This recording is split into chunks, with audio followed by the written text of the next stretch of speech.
नमस्कार दोस्तों, मेरा नाम है कुमार आर्यन और स्वागत है आपका हमारे इस यूट्यूब चैनल पे। इस चैनल पे बेसिकली मैं आरबीआई ग्रेड बी से रिलेटेड कंटेंट डालते रहता हूँ। इस पर्टिकुलर वीडियो में मैं फाइनेंस करंट अफेयर्स से जितने भी सवाल आए हैं 2021 में वो डिस्कस करेंगे।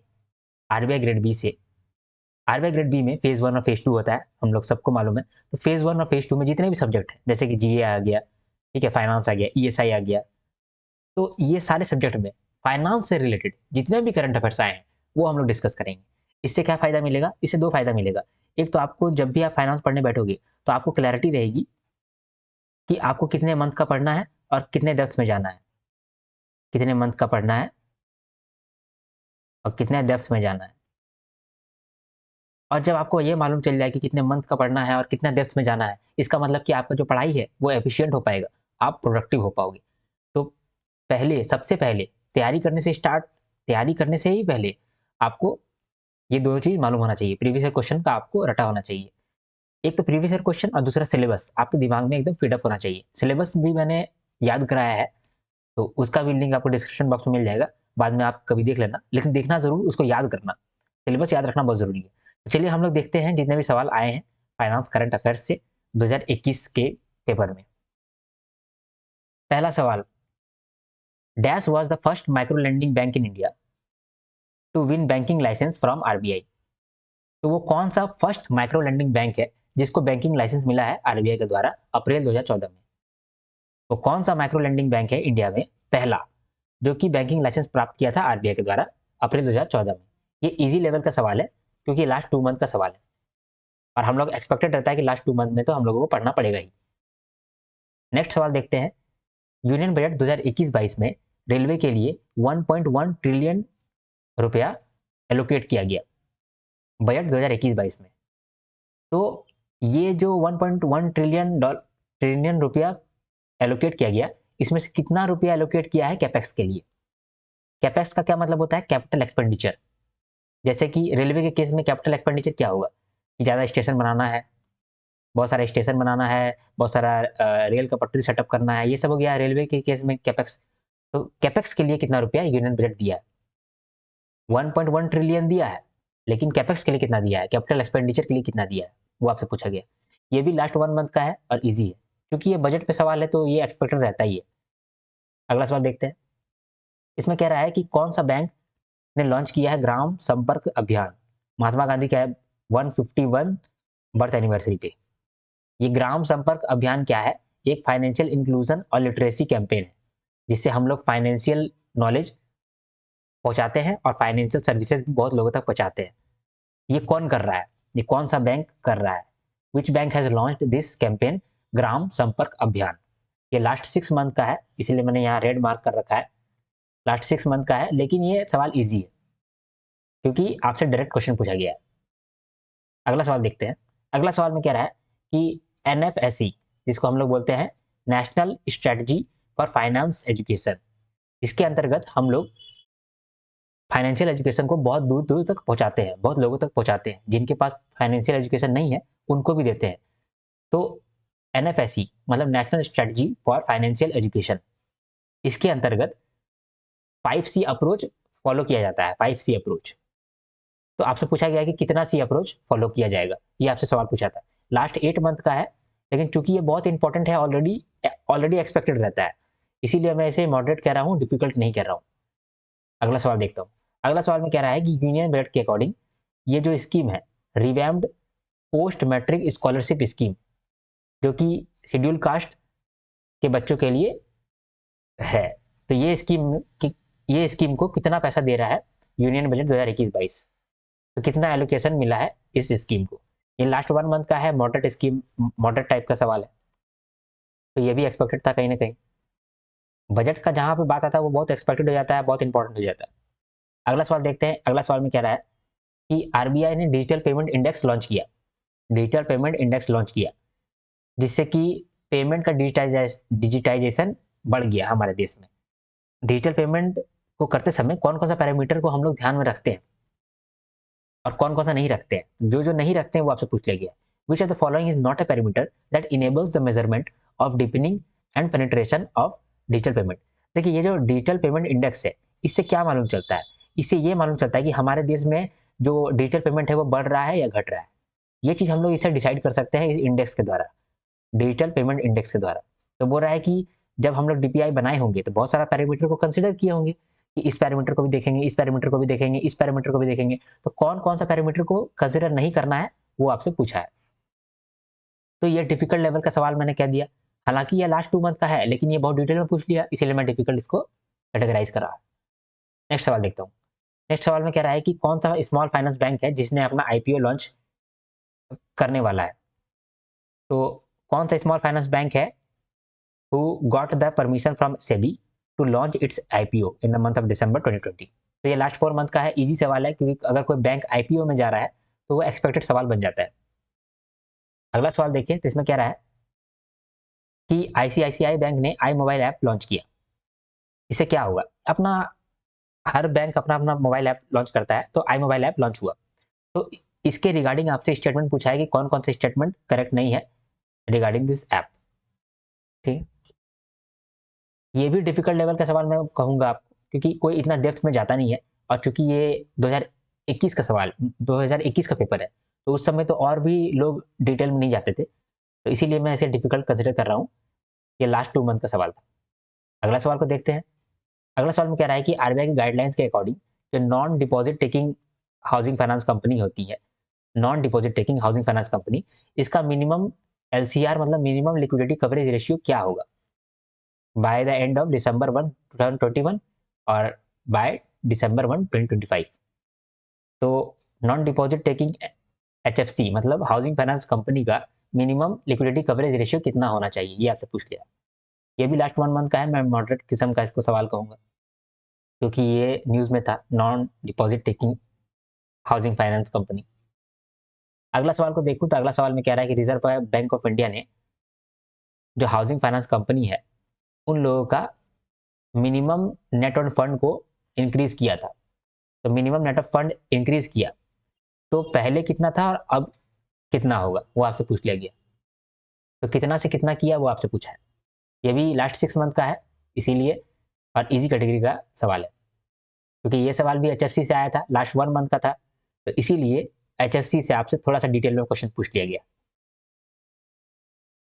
इस सवाल को देखिए, तो इस सवाल में कह रहा है कि बेयर कंपनी का बेटर लाइफ फार्मिंग इनिशिएटिव किस बैंक के साथ मिल करके लोगों को पहुंचाने वाला है फायदा। तो ये जो है बेटर लाइफ फार्मिंग इनिशिएटिव, ये किसी एक बैंक के साथ मिल करके, किसी एक बैंक के साथ मिल करके फाइनेंशियल सॉल्यूशन दे रहा था स्मॉल होल्डर फार्मर्स के लिए। तो स्मॉल होल्डर फार्मर्स के लिए फाइनेंशियल सॉल्यूशन पहुंचाने के लिए किस बैंक ने बेयर के साथ पार्टनरशिप किया, जिस पार्टनरशिप का नाम था बेटर लाइफ फार्मिंग इनिशिएटिव। ये लास्ट 7 मंथ का सवाल था, लेकिन इजी पर्सन का सवाल था, तो लास्ट 7 मंथ का था, इसीलिए मैंने यहाँ रेड रेड कर दिया है, क्योंकि ये थोड़ा सा हार्ड हो जाता है लास्ट 7 मंथ का। इस सवाल को देखें तो इस सवाल में कह रहा है इंडिया का लार्जेस्ट पब्लिक सेक्टर बैंक जो कि एसबीआई है, वो home loan portfolio 7 lakh crore को टच करने वाला है। होम लोन पोर्टफोलियो किस साल तक ये कर लेगा वो आपसे पूछा है। तो एसबीआई अपना home loan portfolio 7 lakh crore तक पहुंचाने वाला है, तो किस साल तक पहुंचा लेगा वो आपसे पूछा है। लास्ट 1 मंथ का सवाल है, बहुत न्यूज में था, इसीलिए आपसे ये एक्सपेक्टेड हो जाता है और इजी भी हो जाता है। अगला सवाल देखते हैं। अगला सवाल में कह रहा है कि इंडिया का पहला digital asset management company sorry asset management platform कौन है। इंडिया का पहला डिजिटल एसेट मैनेजमेंट प्लेटफॉर्म, वो आपसे पूछ लिया गया।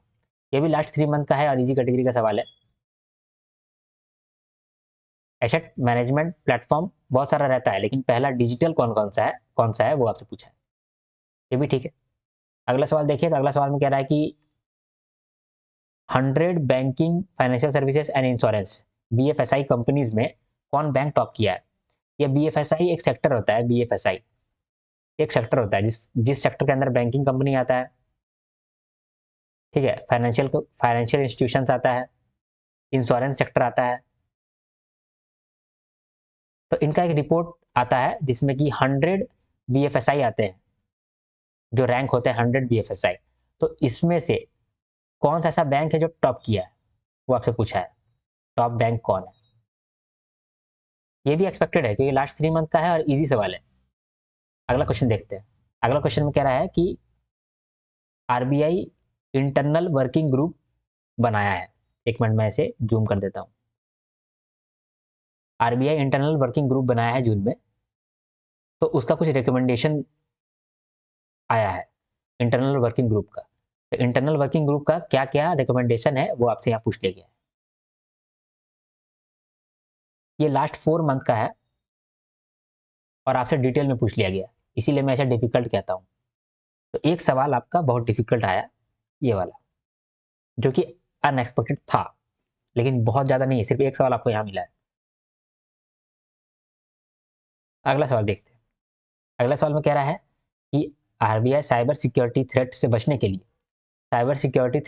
के लिए, आरबीआई गार्ड लॉन्च किया है, गार्ड, जो कि एक 5 पिलर स्ट्रेटेजिक अप्रोच है गार्ड। तो इस गार्ड का ए पूछा है कि ए किसके लिए स्टैंड करता है, इस गार्ड में ए का क्या मतलब है वो पूछ लिया आपसे।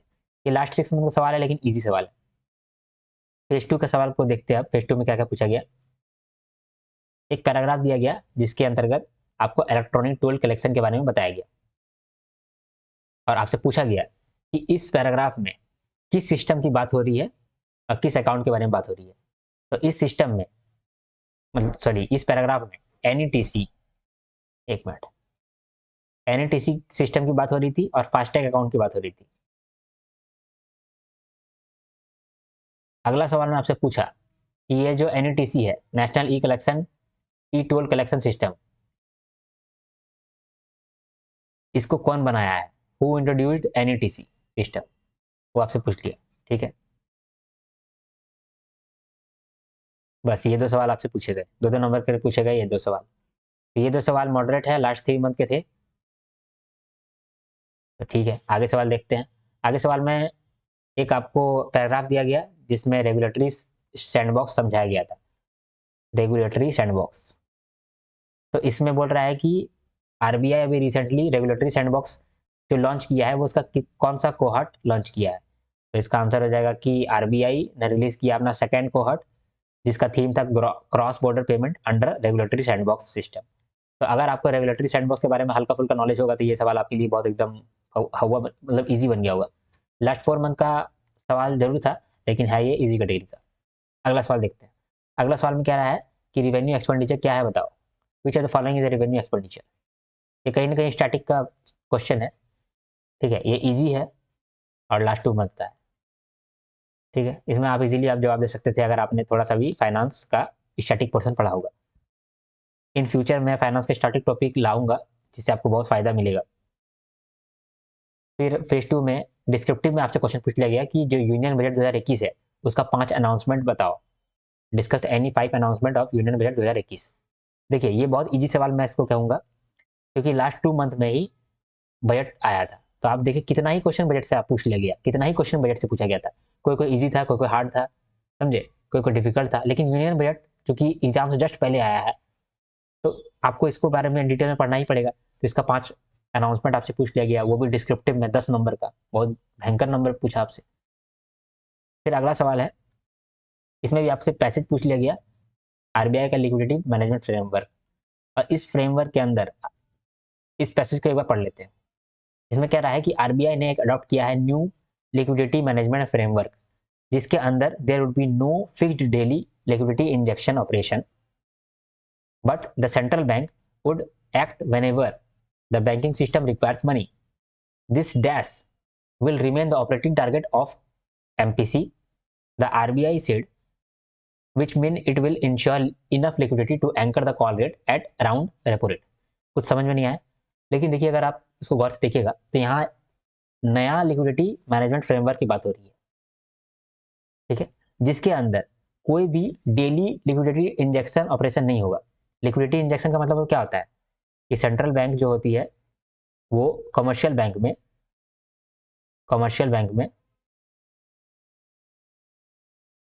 कुछ पैसा देती है ताकि लिक्विडिटी रहे। पैसा अगर रहेगा तो आपके पास लिक्विडिटी रहा। तो सेंट्रल बैंक कमर्शियल बैंक को लिक्विडिटी देती है, यानी पैसा देती है लोन के फॉर्मेट में। तो कभी कभी देती है, कभी कभी नहीं देती है। अब पहले तो डेली देती थी। तो वही बोल रहा है कि अब से कोई भी डेली लिक्विडिटी इंजेक्शन ऑपरेशन नहीं होगा। ठीक है, ये आपसे पूछा गया। तो यही आपसे क्वेश्चन पूछ रहा है अब आगे में कि कौन सा ये न्यू लिक्विडिटी मैनेजमेंट इनिशिएटिव है जो कि आरबीआई के द्वारा लॉन्च किया गया है और ये इस पैसेज में डिस्कस किया गया है। नाम पूछ लिया आपसे। ये जो यहाँ पर बोल रहा है कि अब से कोई भी डेली लिक्विडिटी इंजेक्शन नहीं होगा, तो इसका क्या नाम है वो आपसे पूछ लिया। किस चीज के बारे में बात हो रहा है? तो यहाँ लॉन्ग टर्म रेपो ऑपरेशन के बारे में बात हो रहा था। अगला सवाल में बोल रहा है, मतलब इस पैराग्राफ से रिलेटेड अगला सवाल में बोल रहा है कि ये जो ऑपरेशन के बारे में बात हुआ वो किसके साथ लिंक होने वाला है? तो वेटेड एवरेज कॉल रेट के साथ लिंक होने वाला है। यहां से आपको मालूम चलेगा। यहां पर आपको एक हिंट दिया था। हाँ, this will ensure enough liquidity to anchor the call rate at around the repo rate. इसीलिए इसका आपको हिंट मिल गया था यहाँ पर इस सवाल में। The operation discussed above is going to be linked with operations. इसी से अगला सवाल पूछा कि what is the meaning of italicised line. इस पैराग्राफ में इटैलिसाइज्ड एक लाइन दिया गया है, it will ensure enough liquidity to anchor the call rate at around repo rate. तो इसके बारे में बोला है कि ये क्या चीज के बारे में बात कर रहा है? It will ensure enough liquidity to anchor and call rate at around repo rate. तो यहाँ पर किस चीज के बारे में बात हो रहा है ये आपसे पूछ लिया गया। तो इसका आंसर ये दो है, एक बार आप पढ़ लीजिएगा।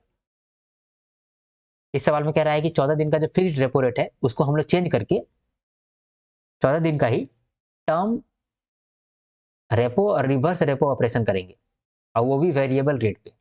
मतलब फिक्स रेट पे नहीं करेंगे हम लोग, वेरिएबल रेट पे करेंगे। ठीक है, फिक्स रेट पे नहीं रखेंगे हम लोग, वेरिएबल रेट पे करेंगे। अब पहले हम लोग रेपो करते थे, अब रिवर्स प्लस रेपो करेंगे। समझे, रिवर्स और रेपो दोनों करेंगे। तो ये जो करेंगे कैलकुलेशन करेंगे 14 दिन में, ये जो कैलकुलेशन करेगा आरबीआई 14 दिन में, तो ये किस चीज के साथ कोइंसाइड कर रहा है? मतलब ऐसा क्या कैलकुलेशन, क्या और एक कोई कैलकुलेशन है जो कि 14 दिन के अंदर करता है आरबीआई, वो आपसे पूछा है। तो यहाँ पर आपका आ गया सीआरआर। सीआरआर का भी मेंटेनेंस साइकिल 14 दिन ही होता है, इसीलिए आपसे पूछा है कि while getting rid of 14-day fixed repo, the RBI said it will operate a 14-day term repo and reverse repo operation at variable rate that would conducted to coincide with dash maintenance cycle। तो CRR maintenance cycle. ये सवाल सच में बहुत difficult sound कर रहा है। तो ये सवाल लास्ट 2 मंथ का था और ये मॉडरेट किस्म का होगा। मैं तो इसे डिफिकल्ट कह दूंगा क्योंकि बहुत सारे लोग फाइनेंस के टर्म्स को नहीं समझ पा रहे होंगे। नेक्स्ट क्वेश्चन देखते हैं। इसके अंदर बोल रहा है कि सॉवरेन गोल्ड बॉन्ड से रिलेटेड कौन कौन सा स्टेटमेंट सही है वो आपको डिस्कस करना है, वो आपको आइडेंटिफाई करना है। अगला सवाल में यूनियन बजट जब आया तो स्टार्टअप्स के लिए क्या क्या लाया वो आपसे पूछ रहा है। स्टार्टअप्स के लिए यूनियन बजट में क्या क्या बेनिफिट्स थे वो आपको स्टेटमेंट के फॉर्म में आइडेंटिफाई करना है। ये भी लास्ट 2 मंथ का है, मॉडरेट है सवाल, इजी भी कह सकता हूँ इसे।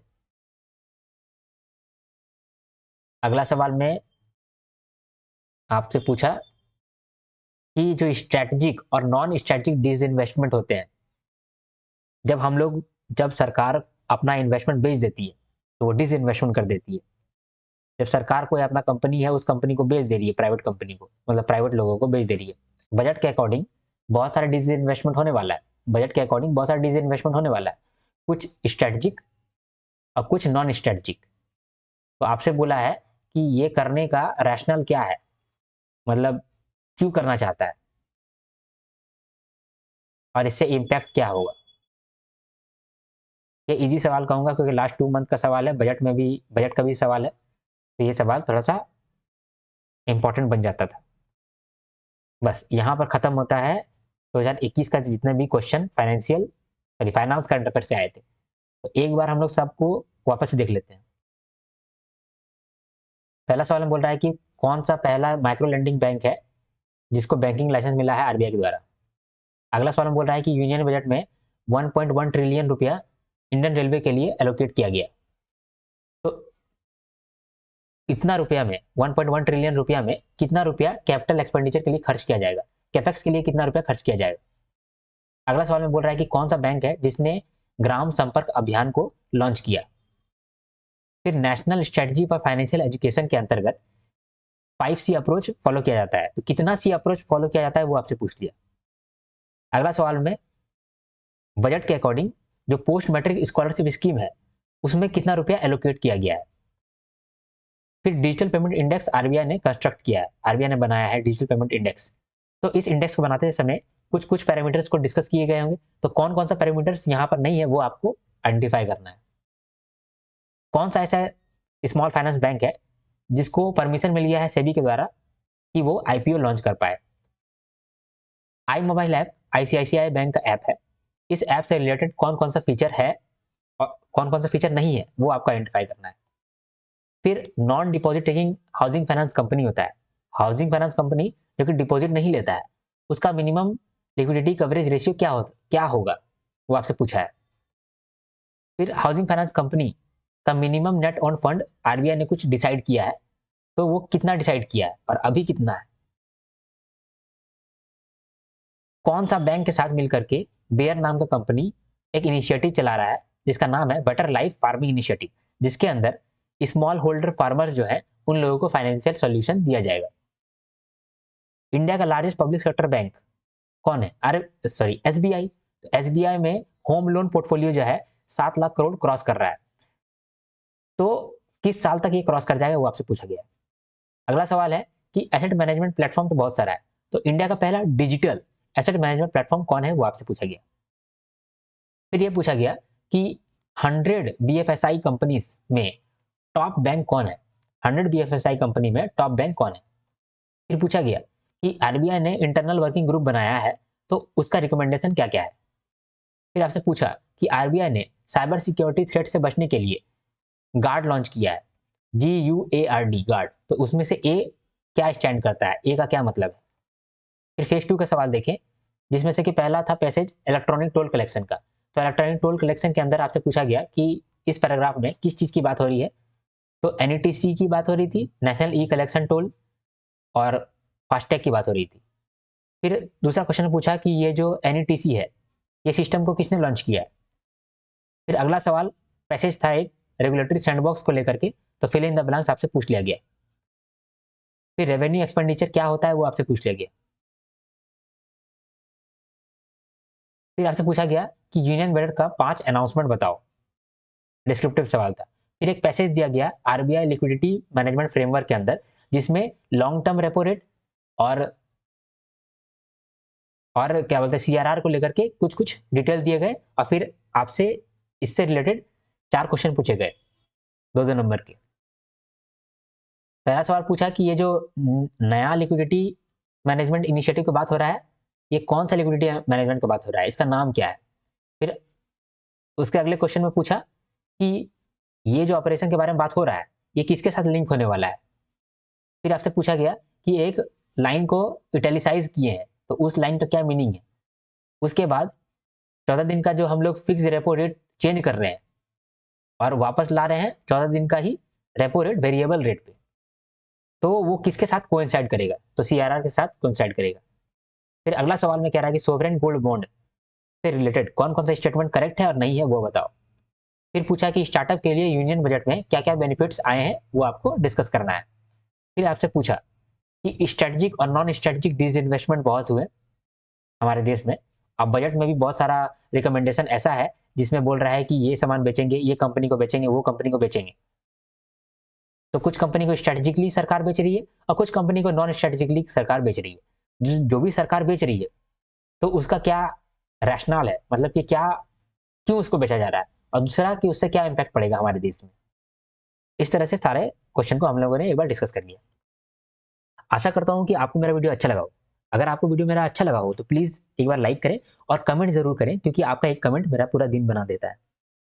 सब्सक्राइब करिए, क्योंकि आगे आने वाले वीडियो में आपको बहुत ही फायदेमंद कंटेंट मिलने वाला है। मैं ईएसआई और फाइनेंस के स्टैटिक पोर्शन को भी कवर कराऊंगा, प्लस जो पीआईबी के जो बहुत क्रूशियल न्यूज होते हैं उसको भी मैं कवर कराऊंगा।